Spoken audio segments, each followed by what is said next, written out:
What's good, y'all? It's Crisco Fontaine. Appreciate you for pulling up to the stream. I really do appreciate it. I really do, from the bottom of my heart. We're about to get it started shortly, but hey, real quick, if you are new to the channel, hit the subscribe button, por favor. And then hit that bell right next to it so that you get notifications when I upload things of that nature. If you get any fulfillment, get any entertainment value whatsoever from this stream today, and whenever I'm streaming, hit the like button. And if you don't rock with it, you can hit the dislike button too. It's cool. It helps the channel either way, man. Okay? So feel free to comment, chat. I'll try to be as interactive as possible. Once again, I do appreciate you for tuning in to the stream. And if you've already subscribed to the channel, thank you. I love you from the bottom of my heart. Whatever is in there, I love you. Let's get into the stream.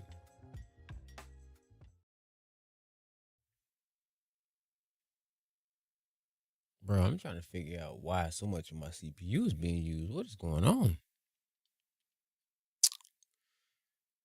What's good, y'all? Welcome back to the channel. It's yours truly, Crisco Fontaine, aka Coach Crisco. I know this is a late stream, but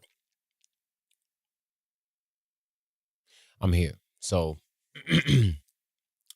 I have not streamed since the final started, and it hasn't been for my own doing. It's been a lot going on, but I'm here now, and so this stream is not gonna be long. I just want to kind of catch up on the finals thus far. OKC, Indiana. Now,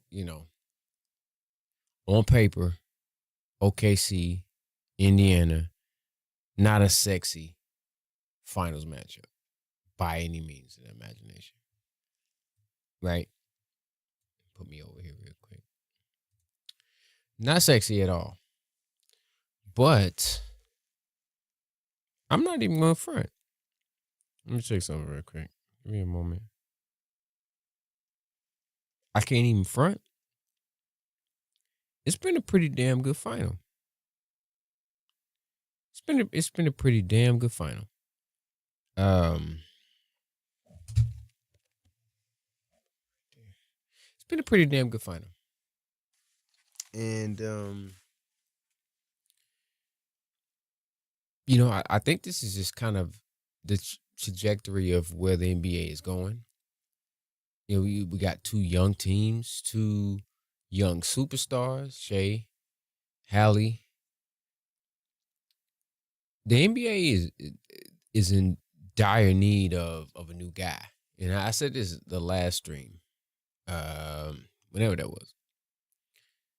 The NBA is in need of the new guy, the new face, whoever he's gonna be. And I honestly feel like I got the right water. Yeah, make sure. I honestly feel like the winner of this finals matchup, the guy will be depending on who wins this matchup.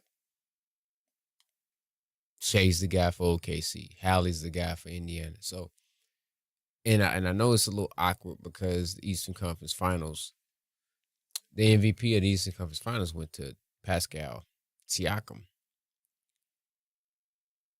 Could have very well went to Hali, but I mean, I understand.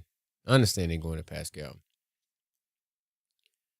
But we know that Tyrese Haliburton is the best player on the Pacers. We know that. So, and you know what, though? I haven't been a huge fan of Haliburton, but he's shown me a lot. He's shown me a lot these playoffs. And the Pacers team in general, they're a very, very, very deep team. They're a very deep team. And last year when they made the trade for Pascal, I thought that he could be a needle mover for them. And he's shown why you go out and you trade for a guy like Pascal Siakam. So, but regardless, you see the title. There's been so much debate on the face of the league moving forward. Now we know Bron, Steph, KD, Harden, Kawhi, Russ. Paul George,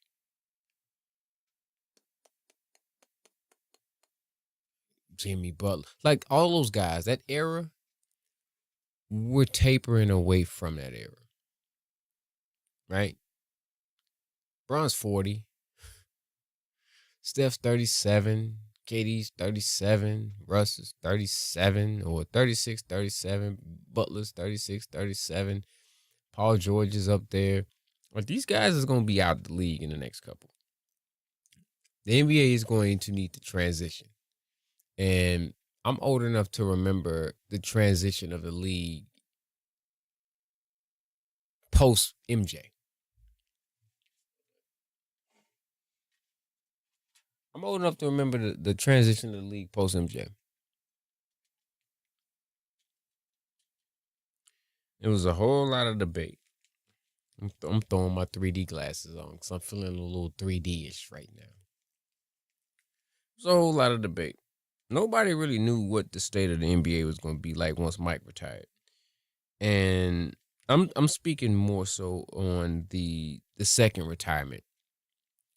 Let me see, I'm not muted. Okay. I might be low. We're going to see, because I think I'd be too high, so I'm gonna leave it the way it is. And I'll see how it comes out.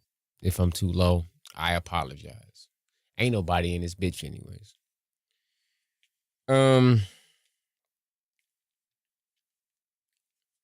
Nobody really knew where the NBA was going to go once Mike retired. And I'm like I said, I'm talking more so the second retirement, 98. Nobody really knew where it was going to go. It was there were young talent. You know, Kobe wasn't Kobe. You know, this is 98. Kobe wasn't Kobe yet. He wasn't even starting yet. T-Mac was a rookie. 97, 98. That was his rookie season. Like Vince Carter wasn't in the league yet. Grant Hill was looked at as being maybe the new guy. They were really trying to find who was going to be the heir apparent. Right? I'm old enough to remember this. And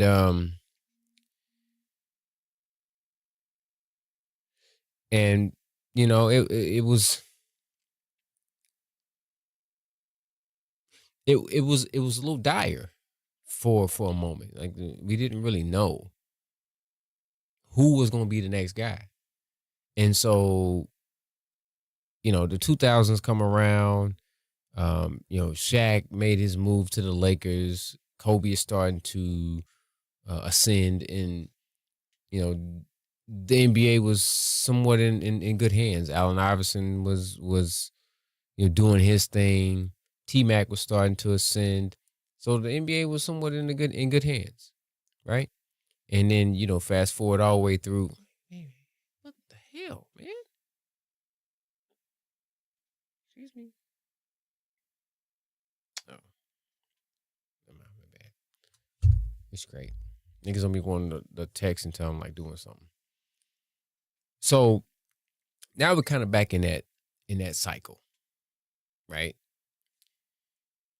Bron is gonna be out, Steph's gonna be out, KD's gonna be out, and the next couple, those guys are gonna be in the nursing home. They're gonna be, you know, retired, putting their jackets on. Hall of Famers, first ballot. So who's the new face? I think this is where the NBA is really trying to figure that out. You know? I think they're really trying to figure that out.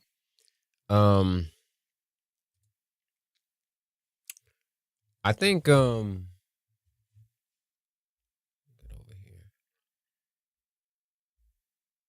I think the NBA has really found their face. And it's get over here. It's one of these two dudes right here. It's one of these two dudes. Now, Shai Gilgeous-Alexander, of course, he's the new MVP. But Tyrese Haliburton. Can we speak on Tyrese Haliburton, please? And thank you. Can we speak on him?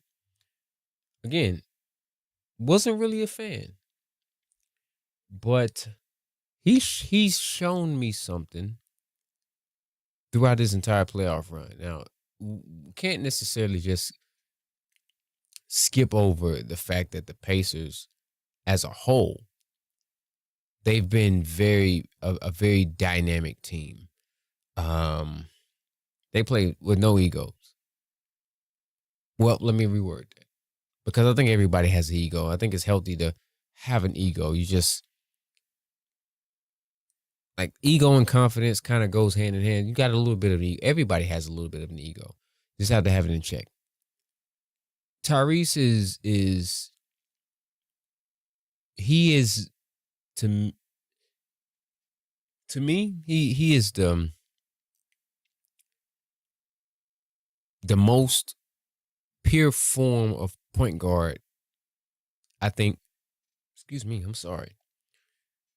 Jesus Christ. I'm talking to people. Damn. He is the most pure form of point guard that I think the NBA has today. Like, outside of maybe like Chris Paul, but Chris Paul is 40. Right? This game one, because again, I have not streamed since the final started. This game one, man, I was almost ready to turn the game off. It was over with. Like, you couldn't have told me that Indiana had a snowball's chance in hell of coming back and winning that game. There was no way. No way. This is what Indiana has done.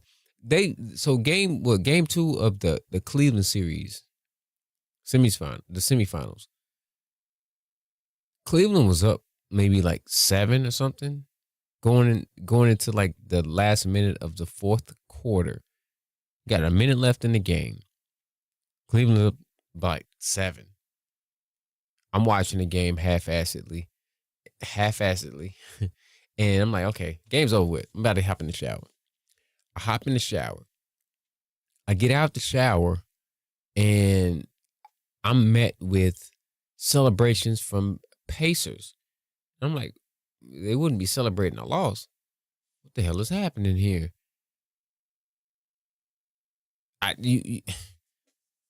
There would have been no way, shape, or form you could have told me that they were going to win that game.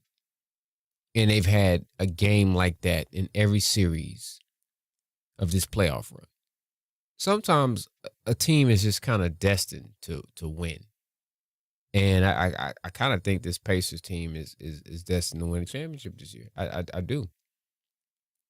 Now, before the series started, my pick was OKC in 6. And it could very well still be the case, but I also thought that Indiana would give OKC a better matchup than New York would have. And so far, I think I'm pretty spot on that. This game one, there was no real dynamic scores for the Pacers. I mean, Pascal led the team with 19 points, but scoring was pretty well spread around. He had 19 points. Aaron Nesmith had 10. Miles Turner 15. Tyrese only had 14 points, but he had the two most important points of the game. Nembhard had 14. Obi had 17 off the bench. McConnell 9 points off the bench, and Ben Mathurin only had 5. And this is a game where Shai had 38 points. You're supposed to win that game. This is the game that if OKC loses the series, they're going to look back on this series and say, damn, game one is what fucked us. There's no way that we should have lost the series. We should not have lost game one. And it's kind of comparable to the New York series for Indiana, because they stole game one in that series. So, you take that into account. It's like you're not gonna get too lucky all the time. In every series, you got a little bit of luck. I know luck is important, but I don't know. It could just be destiny. Now, I'm not saying that I'm like stuck on.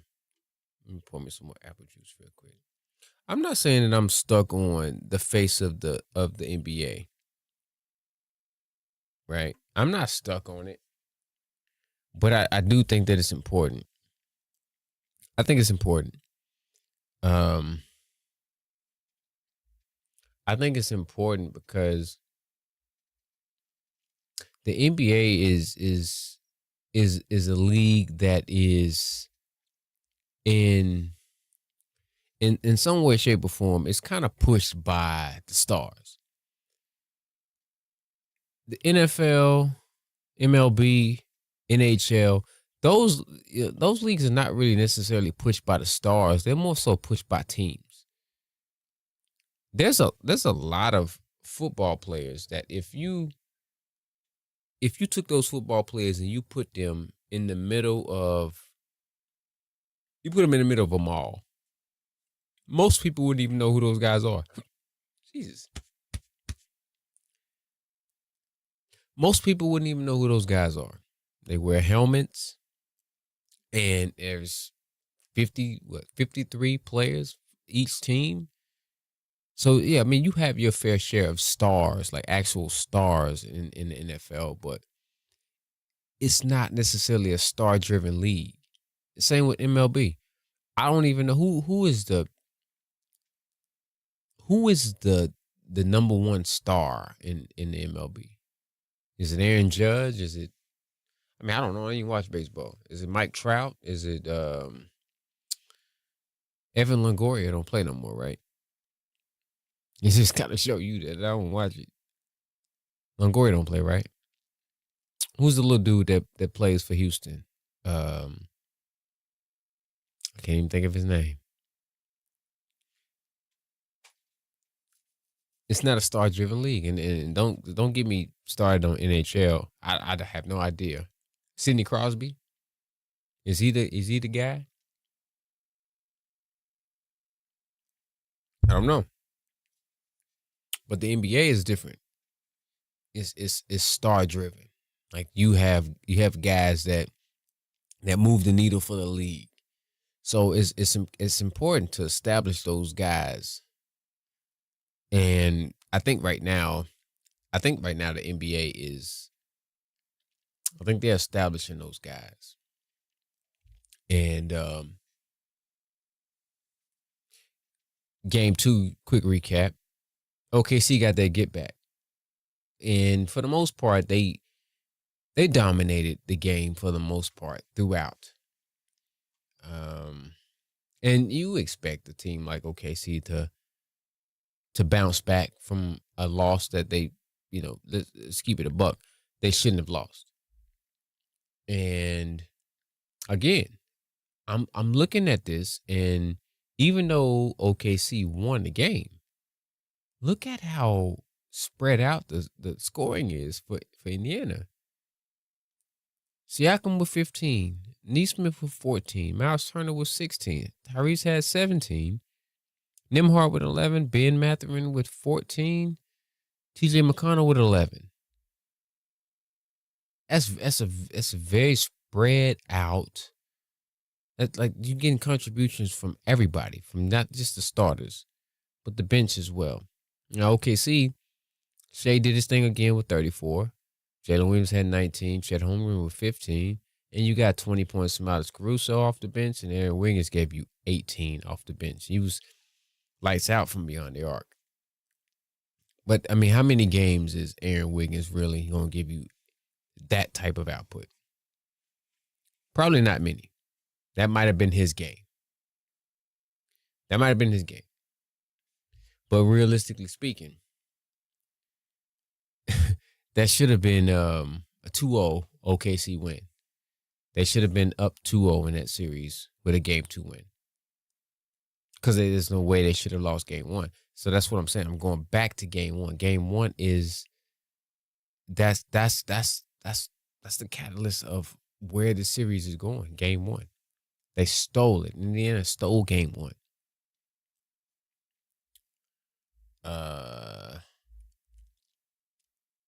And then last night, game 3, again, I was going to doze off on the game. I'm not even going to front. I can't even hold you. I can't hold you. I was dozing off on the game a little bit, and I was coming to because Indiana was showing fight. They kept showing fight. And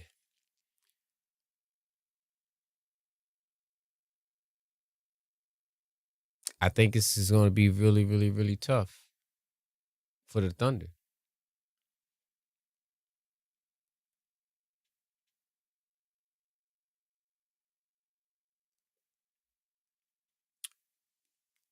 I think it's going to be tough for the Thunder. Give me a second.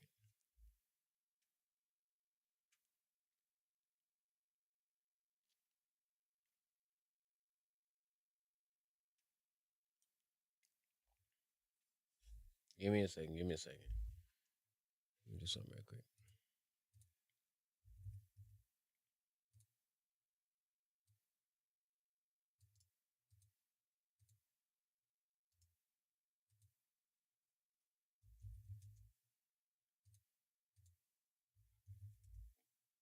How's everybody day? Oh my God. There's so much air coming out of me. How's everybody day been?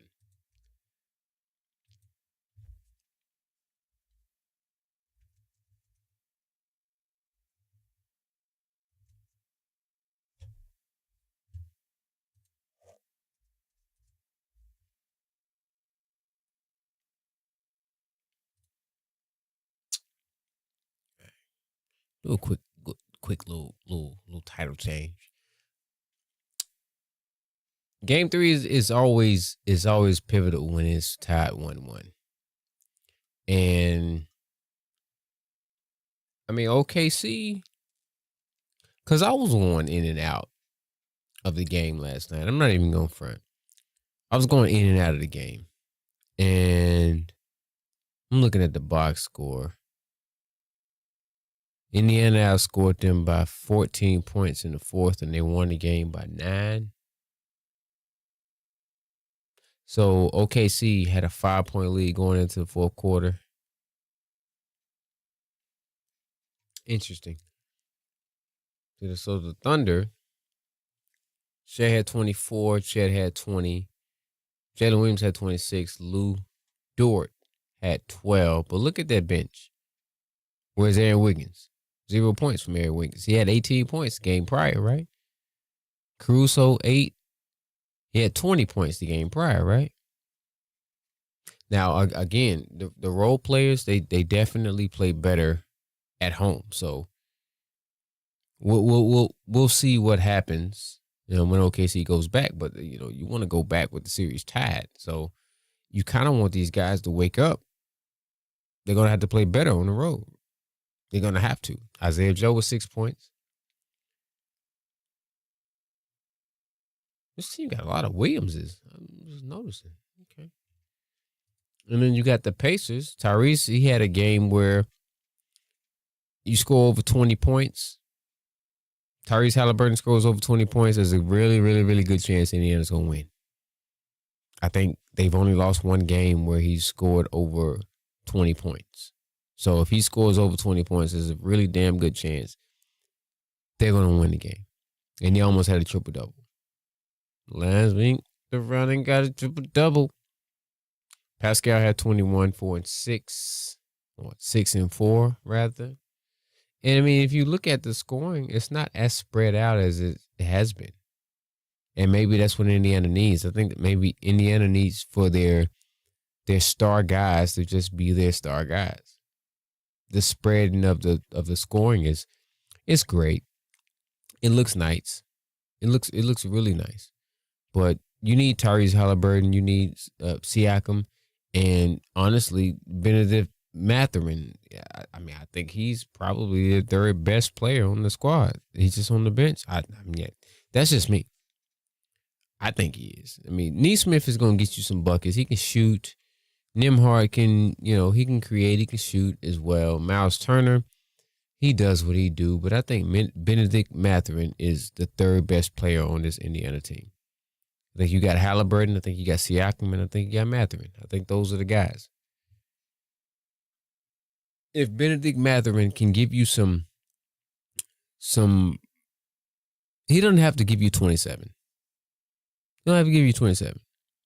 But if he can give you something in the proximity of that, which I mean, 27 points in 22 minutes.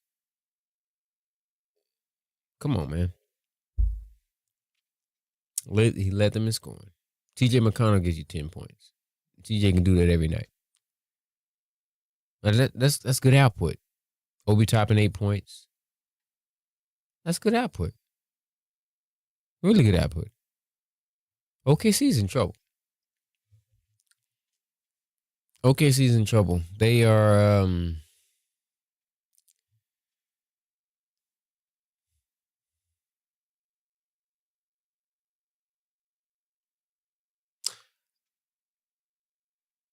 I don't really know how to explain it. Shai's gonna do what Shai's gonna do. I have confidence in Jalen Williams. Chet Holmgren is an X factor. Some nights he looks really nice. Some nights it's like, the fuck is he out there for? Caruso's gonna do what he does defensively. He's shown why he is on the floor. He had a play last night where I think it was Haliburton. Yeah, it was Haliburton. He bringing it up the court, and he just picked his pocket, and it led to a fast break. And I think it was a hard foul. They reviewed for flagrant, but it wasn't flagrant. I think it was on Neesmith.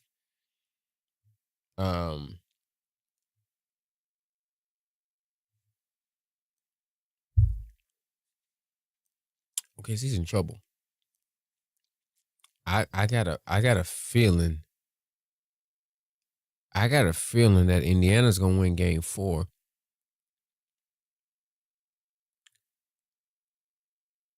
And I don't know. It to me, it's like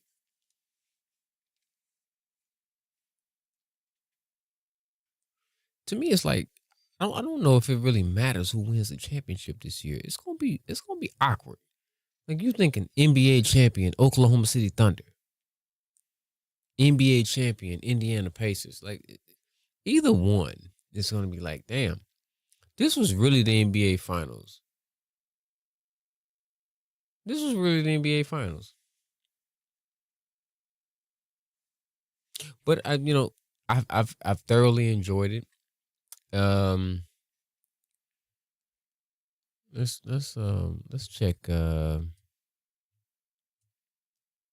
This is after Game 4. This is after last night. Let's see. Courtesy of House of Highlights. Shout out to House of Highlights. I just want to check a little bit of this out. This is Shai speaking on the game 4 loss. So let's just check a little bit of this out and see. Switch it over. Check a little bit of this out and see what Shai like, because if you can kind of get a vibe of if he feels shell shocked, if he seems shell shocked. This is right after the game, so you get raw emotion. If he seems confident going into Game 4, because I still feel like OKC is going to win the series, and if they win Game 4 and they reclaim home court advantage, I think more than likely they'll probably win it. They'll still probably win it in 6. Going back home, for Game 5. They'll probably win Game 5 and then come in and just, go ahead and close it out Game 6 on the road. I think. It's all dependent. They can't go down 3-1. If they go down 3-1, I think it's over. I don't even think it's going 7. So let's just see what Shai has to say. Tim, first question up front. Shai, you mentioned last night they prioritize picking you up higher than statistically, the average pickup point was higher than any game in your career, actually. They also, like a lot of teams, try to make you work as hard as possible on the defensive end. How much did you feel like those body blows made fatigue a factor? How can you mitigate that and try to fight through it, figuring they're going to take a similar approach? Yeah, you got to suck it up. You have to. There's maximum. I don't like what I'm hearing.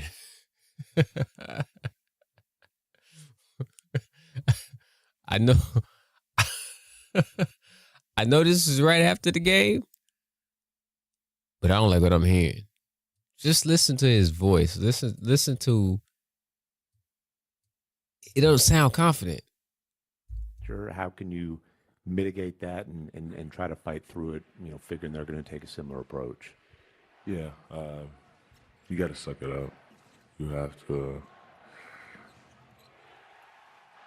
There's maximum 4 games left in the season, and it's what you work the whole season for. It's what you work all summer for. So the way I see it is you gotta suck it up, get it done, and try to get a win. Nah, dog. No, dog.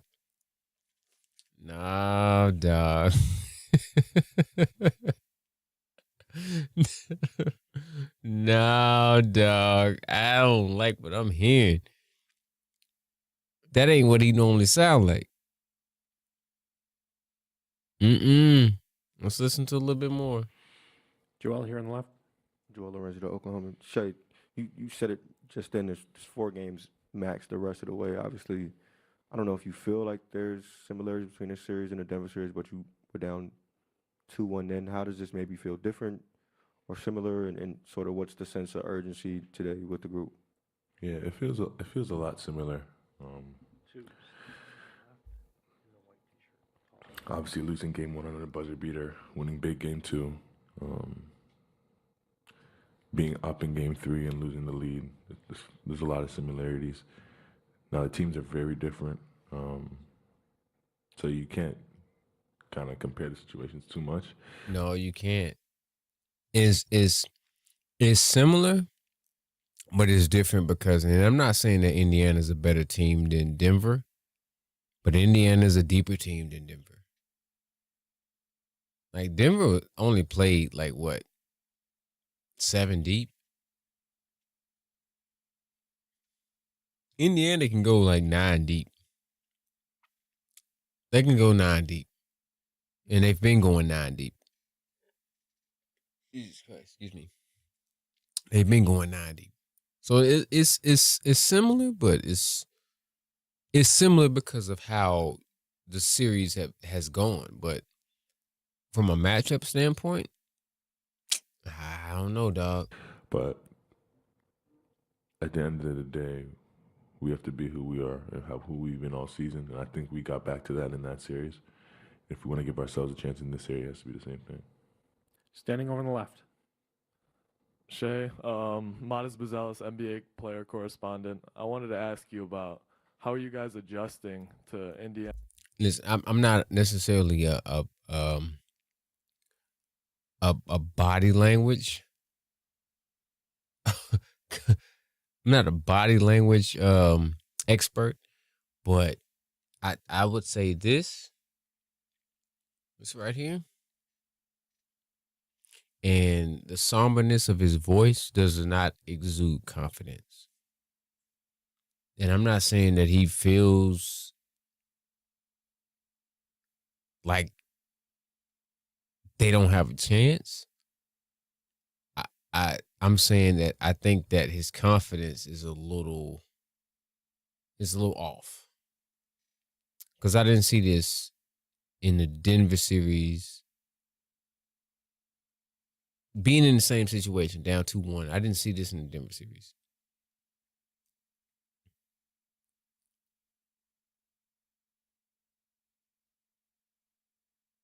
It looks a little off. And his pace and how fast they play.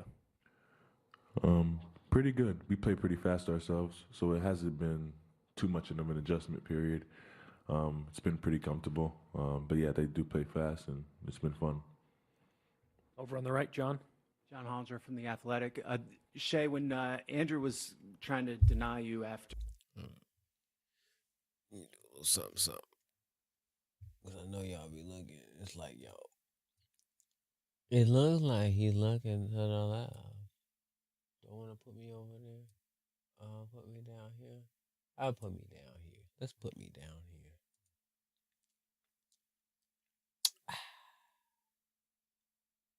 You want to put me down here? Hang on a second. Let's see what's the best way. What's the best way to do it? Or I can just flip me. Let me see if I can flip me. Flip vertical, flip horizontal. Flip horizontal. Oh shit.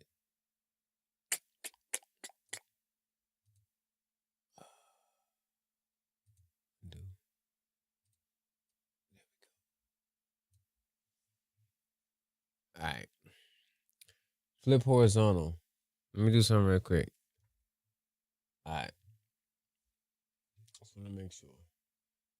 So I got my horizontal flipped. I want to make sure this looks decent. Because I am looking this way. Which is where the video is. Made baskets so that they wouldn't even kind of inbound it to you. Is that something where you want to get the ball more often on those, or are you okay letting them inbound it to somebody else and you're coming up the floor then off the ball? I'm okay with both. There's a lot of guys that can make plays and handle on the team. I don't have to be on it 24/7. Now, I do think there's moments where it is beneficial for the team for me to touch it early.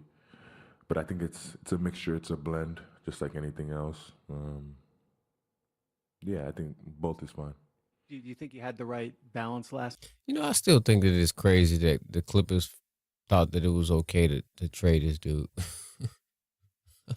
for Paul George. And they gave up so much. They gave up so much to get Paul George. It's crazy.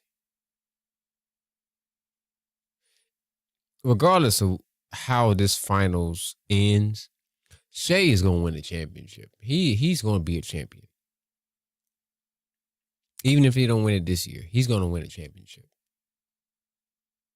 I'd be willing to bet a substantial amount of money that I don't have on Shai winning the championship in some capacity in his career, even if it's not this year. Last night, or do you feel like you need to tilt it a little more toward being on the ball? Or? I wasn't mad at the balance last night, not at all. Barry, second row in the middle. Trammell, Tulsa World. Shai, you seem a little more emotionally agitated in this series by Nembhard than in anybody else you've played against this year. Is he doing anything extra to get under your skin? Is it because of your long history together? Is that part of it, or what exactly is going on there? I'm not too sure. I don't know what you're talking about. I don't feel emotionally agitated at all. So I don't know what's going on. But I don't feel emotionally worked up at all. Joe up front. Okay. Hey, It's Shai, good to see the smile. I wanted to follow up on Tim's question. Did I guess whether it was the pace or some of the extra bumps that you took last night, did you feel that wore you down a little bit going into the fourth quarter? I'm not too sure. I don't think so. It's a physical game. We've had plenty of physical games. We've had games like that where I've been great late, and games like that where I've stunk late. I don't think it was anything out the blue or anything I haven't seen before. Do the last two, Nick, and then in the back right. Shai, you guys often talk about, just being in the moment and being present. I just wonder, is there anything you guys or you maybe specifically do to actually implement that into your mental routine, or you know, something that you guys do as a group to get to that place? Yeah, I don't, nothing specific. I just think we've hung our hat on that all year, and it's something that we're pretty used to, something that's very comfortable for us. It's almost like a default. Last question, back right. Shay, Dominic Contini, ESPN. Your pace is always your own, slow and surgical, and you always move with calm confidence. How do you keep that identity with the other team when it's trying to speed you up emotionally and physically? And what does your version of leadership look like when you're down in a final series? I try to just, honestly, I don't even really think about it too much. It's crazy. He asked this man, what does your version of leadership look like when you're down in the final series? This is the first time he's been in the finals.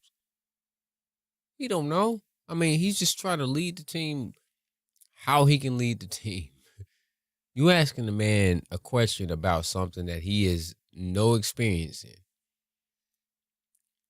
Man, I legitimately could be a member of the media, because some of these media pundits, they ask some of the dumbest questions. Literally, some of the dumbest questions. Because it's like, how is he supposed to know how to lead a team in the finals, and he's never been there? This is his first time there. And he's young. He's 26? He's figuring that out on the fly. It's become so second nature, the way I play, the way I think about the game. It's just part of who I am. And then my leadership is the same it's been all year. Been organic to who I am. Never overbearing, but if something needs to be said, I say it. Pick my spot, pick my moments. But I think above all, just like be organic to who I am. That's a good answer. That was a dumb question. Dumbass question. These media pundits, they're just like, yo.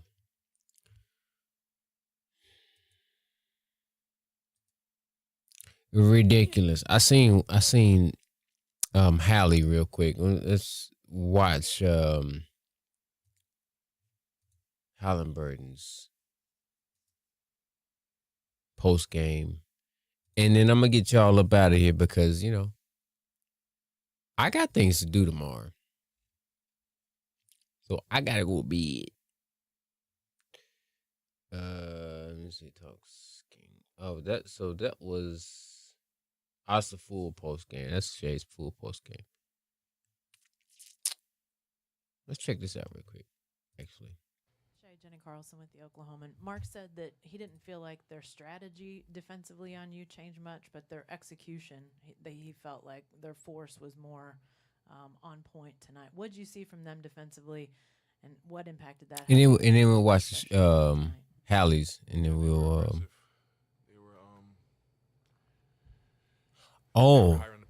Wait a minute. This was right after the game. So, wait a minute.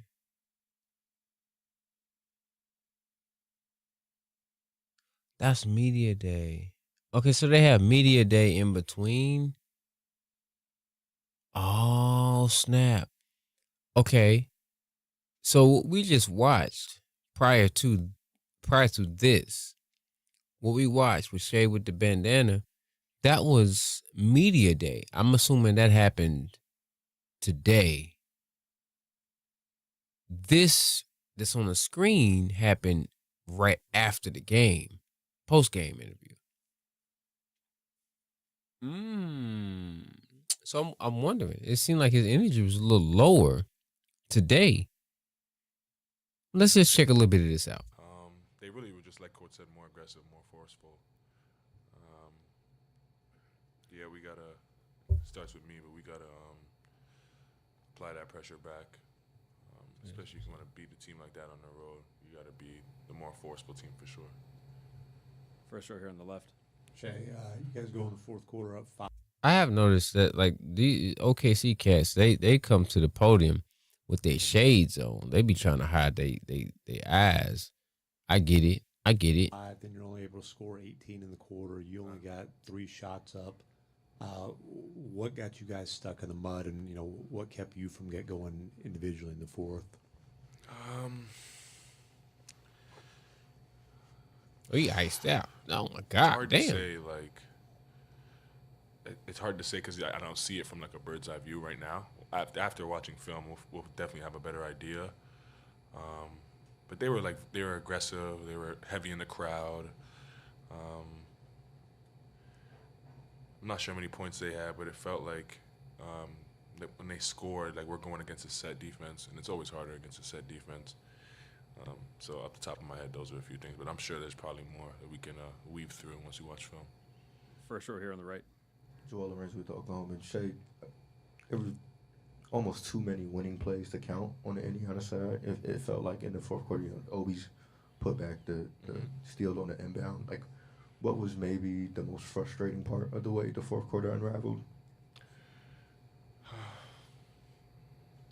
I'm not too sure. We just, like you said, it felt like they won all the 50-50 plays. They executed on both ends of the ball. When you give those two things up, and no matter what quarter, you're probably going to lose the quarter.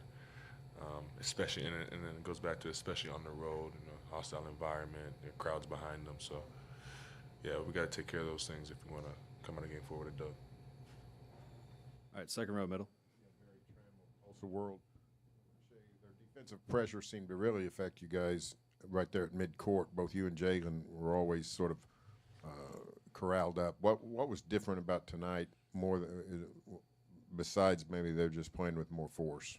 They were higher in the pick and rolls. Had they been going that high? No, they hadn't. During the series? No, they hadn't. That's what they were higher tonight in the pick and rolls. Like, they were above the screen. So, like, when you come off it, you got to go backwards. And that's a little bit of – it goes back to a little bit more force. Like, if we are more aggressive to start the pick and Hedging roll and high. setting it up, then we get a better angle. Give me that. Hedging high. And to me, if you have bigs, because more than likely they bring their bigs up to hit the screen. So if you have a big that has the foot speed that can hedge high to get the guard back in the position to recover, that's how you really supposed to defend the high screening role, to me. I mean, I've never played a game of basketball in the NBA. Never will. But just from a fundamental standpoint, if you have a big that can hedge high and stay in front of the guard just long enough for my guard to get back in front of him and then I can retreat. So OKC, to me, I think they just need to get the ball to Shai in the post. Let him work in the post. I mean, everybody works. Everybody's offense is kind of centered around high screening roles to get a mismatch that's favorable to whoever is dominating the ball. We saw it with New York. We saw it with Brunson. Like screening role to get somebody on him that he can pretty much dominate. That's everybody. Shai can work in the post. Shai has a game. He has a post game. I just give him the ball in the post and let him work. Shai, to me, Shai would work well in a triangle type offense. Nobody's really running the triangle offense anymore. But Shai, this OKC team to me as a whole, it's the way that they configured. And and maybe they'll make an adjustment, but I think they should go back with Hardenstein in the starting lineup. I don't think they should have changed their starting lineup. I think they should go big. Hardenstein and Holmgren in the starting lineup instead of starting Wallace. I think they should start Holmgren and Hardenstein. Don't change what's been working for you this entire time. Why change it now?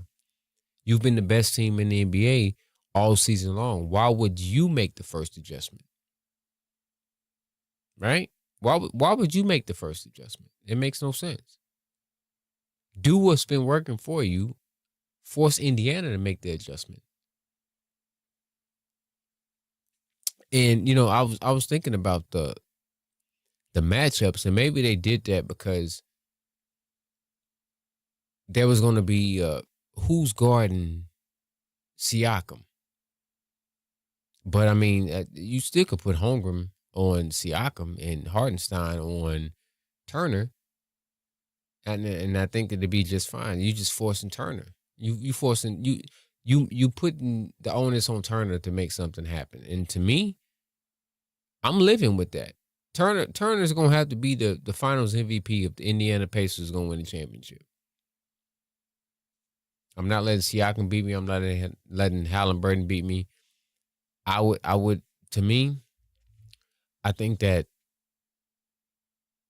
the adjustment for OKC is going back to their original starting lineup, going big, starting Hartenstein instead of Wallace, and doing what you've been doing all season long.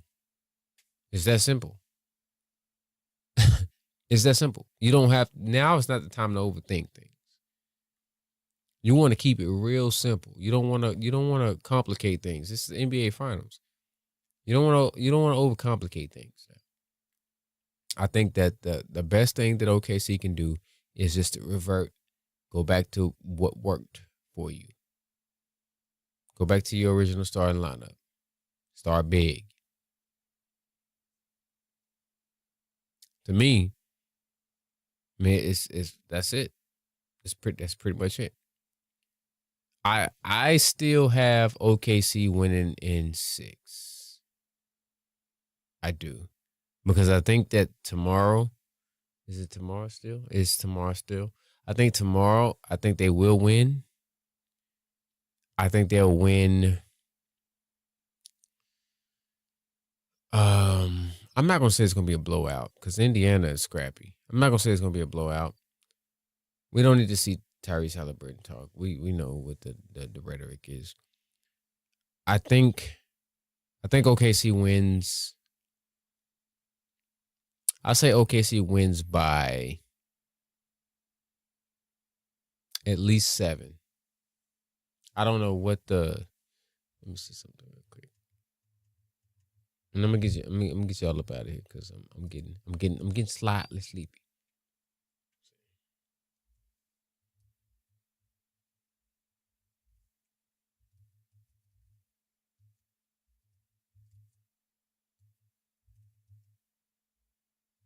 Let's see what the spread is for tomorrow. OKC 6.5 point. Is that game? Is game 4? Yeah. So OKC is the 6.5 point favorite tomorrow. Man, listen, I need to be betting. I said at least 7. Did I say at least 7? It's on the record. It's somewhere. It's in the stream. Did I say it? Somebody heard me. I think that they're gonna. Hold on, Let me put it over here. I'm gonna put it over here so that it's on the stream so that I can let it be known. There it is. Right? The Thunder currently a 6.5 point road favorite in Game 4. Bet MGM. I said, and I just looked this up. I don't know nothing. I ain't know nothing before. I just looked it up. So I think that I think OKC will win. I say it by at least 7 points. I think they'll win by at least 7 points. Tied 2-2 going back to OKC. I think OKC wins Game 5 in a blowout. I think they win Game 5 in a blowout. And I think it goes back to Indiana for Game 6 with OKC up 3-2. And I think OKC pulls it out. It's going to be a good game, though. It's going to be a close game. They might win by 4, 3-ish. It could be a one-possession game with Indiana having a chance to win the game at the buzzer type-ish. But I do see that one being close. But I think that if it goes back to OKC tied 2-2, OKC will dominate Indiana game 5. And then it'll go back to Indiana and it'll be a close one. But it'll be a closeout for OKC. I'm going to go with that still. I'm going to head out. I'm going to bed. Appreciate anybody and everybody. Nobody commented in the chat. Nobody commented in the chat. You know what? I can't even be mad that nobody commented in the chat because I've been really inconsistent. So I'm vowing. I have a lot of things that I'm needing to do and needing to solidify and needing to concrete, set in stone. This is what I'm doing. And this is what I'm doing. I'm speaking to myself here. I'm speaking to myself here. But I can't be mad. I can't be mad because I have not been consistent. So here's to my consistency. But for anybody that watches the stream afterwards, I appreciate you for pulling up. Feel free to hit the subscribe button if you're new to the channel and hit the like button if you thought that the stream was any type of entertaining or just a delight to watch. I appreciate you for pulling up to the stream. It's almost 12 o'clock midnight. So I'm about to go to bed. I thank you. I love you. I appreciate you for pulling up. I see you on the next one. Good night.